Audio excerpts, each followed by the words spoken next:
Македонски медиуми биле финансирани од тајните фондови на грчкото Министерство за надворешни работи за да информираат во корист на грчките интереси. А Ефемерида тврди дека барем 1 милион евра од тајните фондови биле искористени за финансирање на медиуми во Македонија и Албанија, како и за поддршка на православната црква. Информацијата на Ефемерида е од 10 октомври, кога грчкиот парламент последен пат бил известен за тајните фондови, односно една недела пред големата кавга на владината седница која заврши со оставка на шефот на дипломатијата Никос Кодзијас.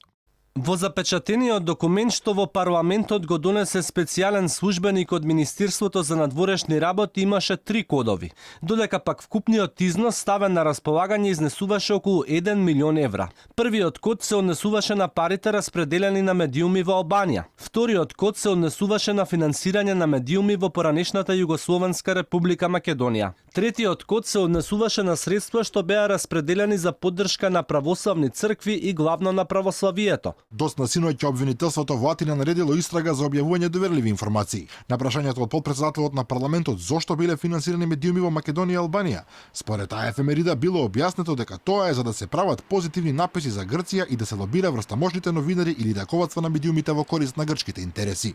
Реагираше кабинетот на грчкиот премиер Ципрас. Оттаму велат дека невидената бедност на порталот да објавува наводни информации за распоредување на тајните фондови на Министерството за надворешни работи директно ги задира националните интереси.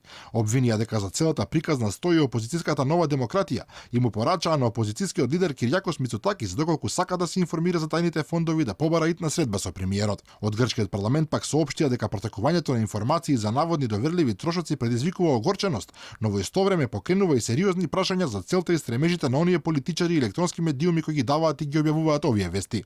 Аферата всушност стартуваше со кавгата на сега веќе поранешниот шеф на дипломатијата Кодзијас и министерот за одбрана Панос Каменос, кој на седница на владата побарал одговори како се потрошени 45 милиони евра од тајните фондови на грчкото МНР.